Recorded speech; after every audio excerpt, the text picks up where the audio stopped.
आज धर्म के नाम पर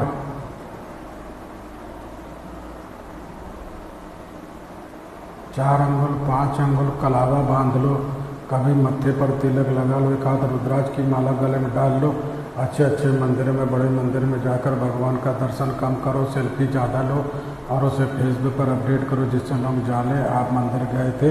इतनी धार्मिकता केवल बची, इसके बाद भी हम कहते हैं गर्व से कहो हम हिंदू हैं। धिक्कार है ऐसे हिंदू। प्राइमरी स्तर का भी ज्ञान अपने धर्म का नहीं रहा और नारा क्या लगाते हैं, गर्व से कहो हम। किस बात का गर्व है, क्या गर्व है? हमें तो लगता है हमें मूर्खता पर ज़्यादा गर्व होना चाहिए। कितने बड़े मूर्ख। आज धर्म इतना ही रह गया, मंदिरों में भी लोग जाते हैं तो दर्शन कम, फोटो ज़्यादा खींचते हैं। संत महात्माओं के पास भी जाएंगे तो उद्देश्य क्या? उनके पास जाकर उनका अगर समय मिला है तो कोई जिज्ञासा, कोई तत्व का ज्ञान उनसे सीख लो, पालो, वो नहीं। महाराज आशीर्वाद दे दो सब काम बन जाए और फिर चलते चलते जरा एक तो फोटो महाराज ले लें। फोटो ही बहुत जरूरी है। बंधुओं, बात बहुत कड़वी है लेकिन सच है। धर्म ही जीवन का सार है और जीवन को हम अगर धर्म में लगाते हैं और धर्म के अनुकूल इस जीवन को हम जीते हैं तो जीवन में शांति होगी, आनंद होगा। हमें लगता है कि इन संसाधनों से सुखी होंगे, लेकिन ये संसाधन हमको सुखी नहीं करता। ये बाह्य संसाधन जो है, धन संपत्ति, घर मकान दुकान गाड़ी फोन पैसा, ये संसाधन हमको सुखी नहीं करता। ठीक है, इन संसाधनों की उपयोगिता है जीवन में, लेकिन आंशिक इन संसाधनों से ही आप सुखी नहीं होंगे। वास्तविक सुख तो तब प्राप्त होगा जब अपने अंदर बोध होगा। बोध होने पर सुख प्राप्त होगा और जिसे बोध होगा वही तो बुद्ध होगा। बुद्ध के पास क्या कमी थी? राज और रियासत सब कुछ थे, सारे संसाधन थे, उन्हें नहीं लगा कि यहाँ सुख है। और जब बुद्धत्व को प्राप्त हुए, बौद्ध प्राप्त हुआ, तब उन्हें लगा कि वास्तविक सुख तो यहाँ है। सुख मस्ति विरक्तस्य मुनेः एकांत जीव है। श्रीमद् भागवत महापुराण वेदाभ्यास जी की अंतिम रचना है। 18 पुराण में अंतिम 18वां पुराण श्रीमद् भागवत महापुराण, जिसमें सर्वप्रथम श्रीमद् भागवत महापुराण की रचना क्यों हुई है विषय का वर्णन स्वयं वेदव्यास जी ने किया। फिर ये सृष्टि कैसे प्रारंभ हुई इसका वर्णन, फिर अनेक प्रकार के भक्तों का चरित्र, बीच बीच में प्रसंग में धर्म अधर्म पाप पुण्य उचित अनुचित का विवेचन, और फिर भूगोल का वर्णन, नरक इत्यादि लोक क्या है उसका विवेचन, भगवान के नाम की महिमा क्या है इसका वर्णन, भगवान अपने भक्तों पर कैसे कृपा करते हैं, इन विषयों का वर्णन करते हुए अनेक कथाएं सुनाई। और फिर सूर्य वंश और चंद्र वंश के प्रतापी राजाओं का चरित्र, और फिर 10वें स्कंद में भगवान कृष्ण का अवतार क्यों हुआ और अवतार लेकर भगवान कृष्ण ने कौन कौन से लीलाएं की, इसका विस्तार से वर्णन। फिर भगवान जब निज धाम जाने लगे तो अपने परम प्रिय भक्त उद्धव को ज्ञान विज्ञान जो प्रदान किया, उद्धव के प्रश्न का उत्तर दिया, उन सारे विषयों का वर्णन। और फिर परीक्षित जी के मोक्ष का वर्णन, और अंत में एक बार श्रीमद् भागवत महापुराण के संपूर्ण विषय की संक्षिप्त विषय सूची बताकर वेदव्यास जी ने इस ग्रंथ को पूर्णता प्रदान की। क्या ग्रंथ? बड़ा ही गंभीर ग्रंथ है यह ग्रंथ, बड़ा ही गंभीर है। बड़े बड़े विद्वानों की परीक्षा हो जाती है भागवत की।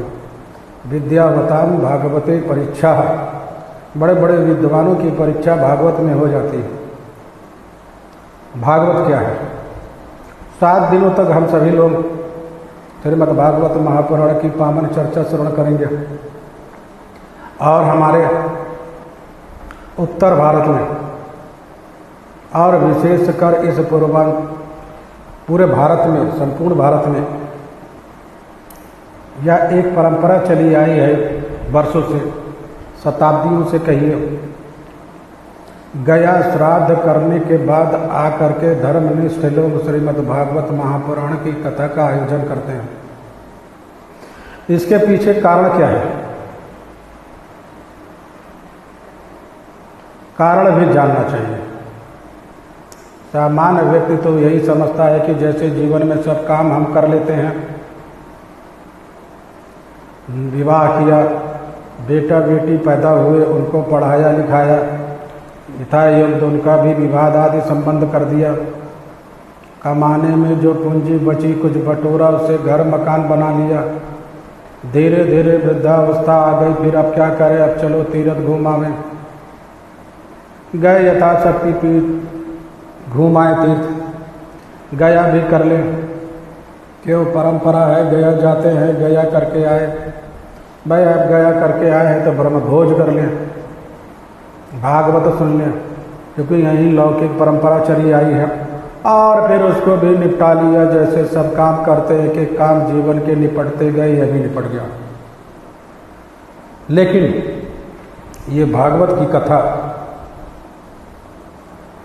ये केवल जीवन का केवल एक कर्तव्य मात्र नहीं है, इसे कर लिया और पूरा हो गया और इस काम से, एक काम से हम फुर्सत हो गए। लोग कहते हैं महाराज एक एक काम निपटा लेंगे जीवन के, ये निपटाने के लिए नहीं है, इसे तो समझने के लिए है। गया से आने के बाद ये भागवत सुनने की परंपरा का जो प्रचलन है, इसका मूल कारण यह है कि भागवत के महात्म्य में एक कथा है। दंधकारी नाम का प्रेत आत्मदेव ब्राह्मण का बेटा था, मर करके प्रेत हो गया। उनके भाई गौकर्ण जी ने गया में जा करके पिंडदान किया, श्राद्ध किया, लेकिन वो प्रेत मुक्त नहीं हुआ। गया पिंडदान करने पर भी उसे मुक्ति नहीं मिली। आजकल तो एक लोगों ने प्रचलन बना लिया है, गया श्राद्ध करके आए और अब श्राद्ध करने की जरूरत नहीं है, क्यों, पितरों को बैठा दिए। ऐसा कहीं लिखा उखा नहीं, पितर बैठते बैठते नहीं, तो बैठाने से बैठेंगे। लेकिन उनके प्रति श्राद्धादि कर्म जो किया जाना चाहिए उस दुष्प्रचार कर रखा है कि गया श्राद्ध करने के बाद फिर कुछ करने की जरूरत नहीं। वस्तुतः गया श्राद्ध करने के बाद भी, घर आने के बाद भी समय समय पर पितरों का श्राद्ध, तर्पण, पिंडदान आदि पर जीवन पर्यंत करते रहना चाहिए। नित्य कर्म के अंतर्गत है, ये सदा किया जाता है, इसका कोई त्याग नहीं होता। और गया श्राद्ध करने पर सारे पितर मुक्त हो जाएंगे, इसकी भी कोई गारंटी नहीं है। धुंधकारी के लिए गौकर्ण जी महाराज ने गया में पिंडदान किया, श्राद्ध किया, और जब लौट करके आए और अपने घर में खाट बिछाई और विश्राम किया तो रात्रि के 2 बजे धुंधकारी प्रेत प्रकट हो गया, उसी घर में रहता था। सकृत हस्ते, कभी भेड़ का रूप दिखाई पड़े, कभी हाथी के रूप दिखाई पड़े, बोलता कुछ नहीं था, केवल दिखता था। और असली रूप में दिखाई पड़े तो गौकर्ण जी पहचान भी ली, हमारा भाई है, धुंधकारी है। लेकिन कभी बकरा बन के दिखे, कभी मेघ बन के दिखे, कभी हाथी बन के दिखे, बोले कुछ नहीं। गौकर्ण जी को लगा कोई भटकती आत्मा है, कोई प्रेत आत्मा है, दुखी है, अपने कल्याण के लिए मेरे पास आए।